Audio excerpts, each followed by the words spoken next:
Hello दोस्तों, अनुज जी के में आप लोगों का स्वागत है।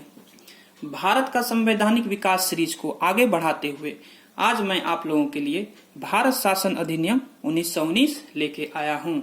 Government of India act 1919। चलिए इसके मुख्य प्रावधानों को जानते हैं। चलिए शुरू करते हैं। भारत शासन अधिनियम 1919 1917 में मेसोपोटामिया आयोग की रिपोर्ट के अनुसार अंग्रेजों को भारत में शासन करने के लिए अयोग्य बताया गया।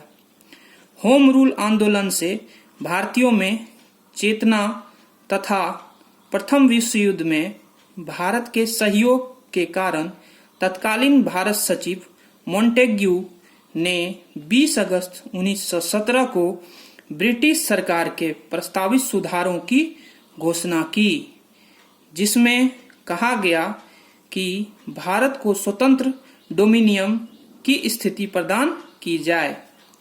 इस रिपोर्ट को आधार मानकर भारत शासन अधिनियम 1919 पारित किया गया।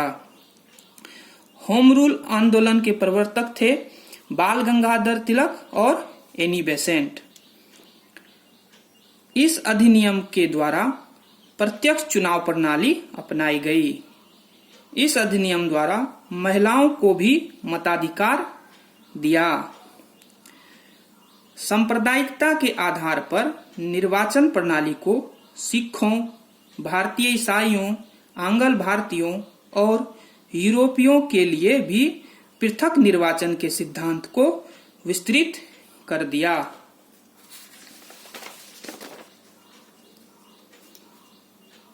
इस अधिनियम के द्वारा प्रांतों में द्वैत शासन पद्धति को अपनाया गया। द्वैत शासन पद्धति का जन्मदाता लियोनस कार्टियस था। यह सिर्फ 8 प्रांतों में लागू किया गया। इसमें आरक्षित एवं हस्तांतरित या अनारक्षित 2 विषयों का प्रावधान था। आरक्षित विषय थे रक्षा, विदेश मामले, वित्त, भूमि कर, अकाल सहायता, न्याय, पुलिस, पेंशन, छापाखाना, समाचार पत्र, सिंचाई, जल मार्ग, कारखाना, बिजली, गैस, श्रमिक कल्याण, औद्योगिक विवाद, मोटर गाड़ियां, छोटे बंदरगाह एवं सार्वजनिक सेवाएं आदि। हस्तांतरित विषय जिसमें शिक्षा, पुस्तकालय, स्थानीय स्वायत्त शासन, चिकित्सा, सार्वजनिक निर्माण विभाग, उद्योग, सार्वजनिक मनोरंजन पर नियंत्रण आदि था।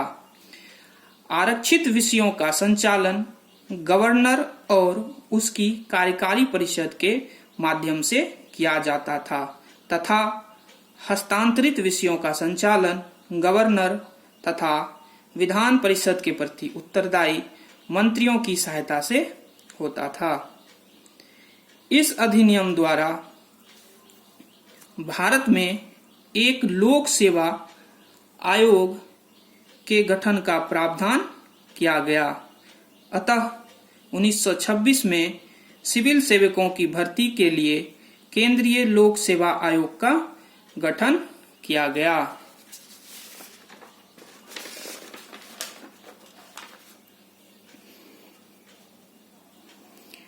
इस अधिनियम के द्वारा पहली बार लोक लेखा तथा वित्त समिति का गठन हुआ।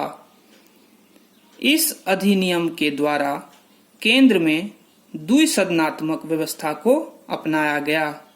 इसे उच्च सदन तथा निम्न सदन नाम दिया गया। उच्च सदन को राज्यसभा, निम्न सदन को लोकसभा कहा गया। कार्यकारी परिषद के सदस्य विधानमंडल के प्रति उत्तरदायी नहीं थे। इसके अनुसार वायसराय की कार्यकारी परिषद के 6 सदस्यों में से कमांडर इन चीफ को छोड़कर 3 सदस्यों का भारतीय होना आवश्यक था। इसने पहली बार केंद्रीय बजट को राज्यों के बजट से अलग कर दिया और राज्य विधान सभा को अपना बजट स्वयं बनाने के लिए अधिकृत कर दिया।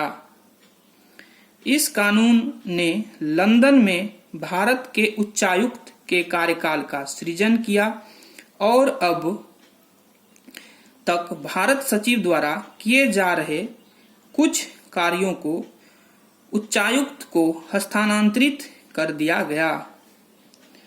विधान परिषद में 3 प्रकार के सदस्यों की व्यवस्था की गई, जिसमें निर्वाचित, मनोनीत सरकारी, मनोनीत गैर सरकारी सदस्य होते थे।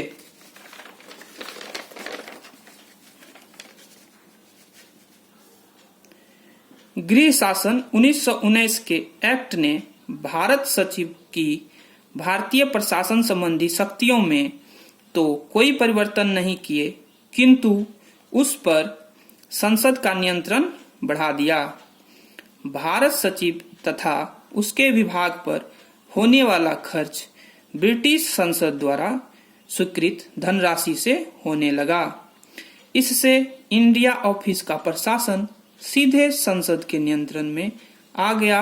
अब उसकी भी ब्रिटिश सरकार के अन्य विभागों की भांति आलोचना हो सकती थी।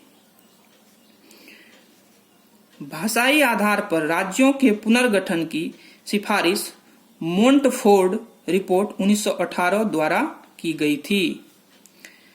इस अधिनियम के अंतर्गत एक वैधानिक आयोग का गठन किया गया, जिसका कार्य 10 वर्ष बाद जांच करने के बाद अपनी रिपोर्ट प्रस्तुत करना था। इस समय यानी 1919 में चेम्सफोर्ड भारत के वायसराय तथा मॉन्टेग्यू भारत के राज्य सचिव थे। इस अधिनियम को मॉन्टेग्यू चेम्सफोर्ड सुधार के नाम से भी जाना जाता है। यह वीडियो आप लोगों को कैसा लगा? अगर अच्छा लगा तो लाइक करें, सब्सक्राइब करें और ज्यादा से ज्यादा शेयर करें। मैं इसी तरह से आप लोगों के लिए भारत का संवैधानिक विकास सीरीज को आगे बढ़ाते हुए वीडियो आप लोगों के लिए लाता रहूंगा। धन्यवाद।